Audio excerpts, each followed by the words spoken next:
Well, me and my best friend were hanging out in my family's walkout basement, just having a boring winter night playing video games. We were also the only ones home. The reason it was just us is because my mother went from work straight to a bar to grab a few drinks with coworkers.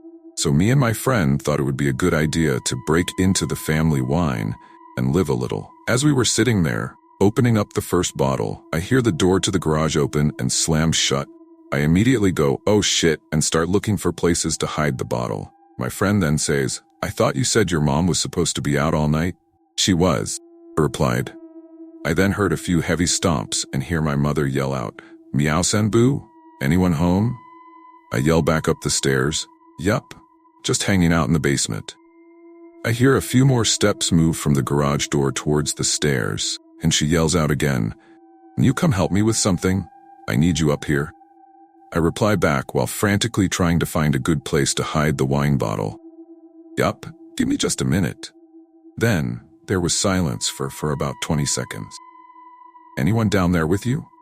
She yelled back in a more concerned, serious tone, in a voice that was slightly off of my mother's. This was the first thing that told me something wasn't right.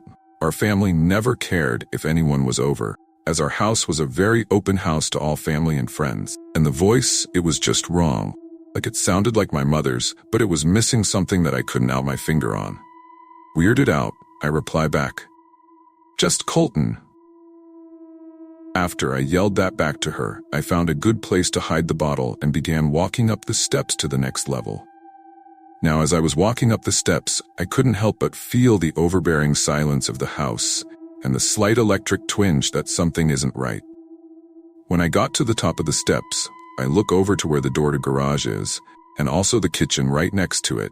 It's black, pitch black, all if the lights were off, and there was no moonlight shining through any windows. I walked over to the kitchen, yelling out, "Mom, where are you?"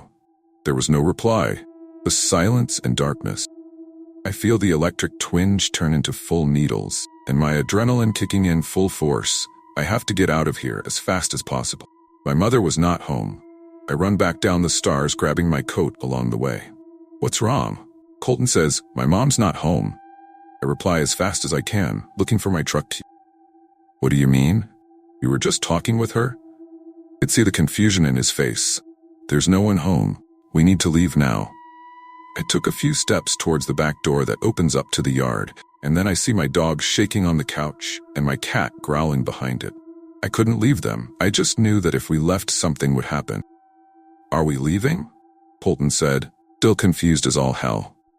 "No, I can't leave them here alone. Something is really off. I'm going to call my mom and figure this out." I pull out my phone and call my mom. She picks up immediately. "Meow Sanbu? What's going on?" She answers, "Mom, were you just home? I heard you yelling for me from the second level, and when I went up, you weren't there?" I said frantically, hoping that she was playing a joke. "No, I'm just leaving the bar. I wasn't feeling very well. Are you okay? What do you mean you heard me?" I fill her in on the whole story, and she rushes home. Colton and I stayed in the basement with the animals until she got home. But before she did, you could hear something upstairs. Not walking or sitting on things, but a pressure in the air, like a black hole was slowly moving from one room to the next. And the word that I would instinctively describe it as is hungry. When she got home, you could feel the thing leave just as quick as it came, like an overbearing predatory presence had just flown away.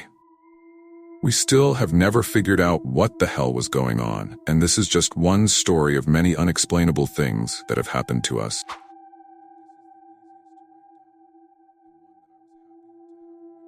I am a teenager, and I've been in Boy Scouts for nearly all my life, and I really enjoy exploring with my friends and being trusted more, as I'm older now. A few years ago, me and two girls named Amy and Harriet were asked to head into the woods surrounding our campsite to find a long, straight stick suitable for carving into a point. Bear in mind that I was a lot younger back then. Harriet was older and Amy only 1 year older than myself. We had been walking in deliberately the same direction as to not get lost, and memorizing the surroundings as we went, in order to find our way back easily. About 15 minutes in, we couldn't find anything to take back, so we turned around to return to the campsite. That's the initial panic said it. The trees had almost unnaturally knitted themselves together in such a way that it seemed our path was non-existent in the first place, like it had just vanished. We looked around 360 degrees, and now everything looked exactly the same. Trees we could have sworn were different from one another appeared as all copies of the same tree. We kept walking in what we thought to be the correct direction, whilst shouting out for help, and eventually came to a concrete path, almost like a road, very thin, separating the forest, splitting it into two. We didn't follow the road as it went in the wrong direction to our campsite.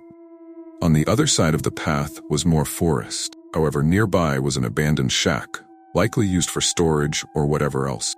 We had no idea anything like this was out here in these woods, so we just kept walking. We eventually came to a road we didn't recognize. A woman wearing a pink and purple regatta outdoors coat walked past, and we frantically asked her for the direction of our campsite, as by now, according to our watches and Harriet's phone, we'd been walking for an hour and a half. She said she'd never seen us before, but she said there's another campsite in that direction. We followed her advice and eventually came back to our campsite. We frantically apologized for being so long and that we couldn't find anything. The leader, Ian, could see all three of us were shaken up, and he stated confused that we'd only been gone 25 minutes and that our free time was still going on.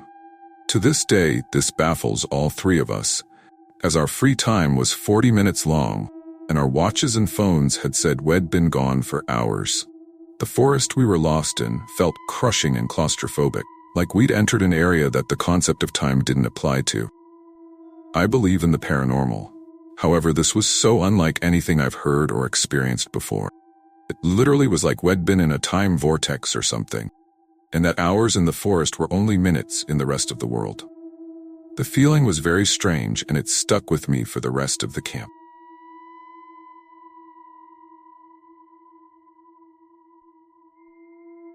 When I was around 12 years old, I lived in a cabin with my family on about 5 acres of land.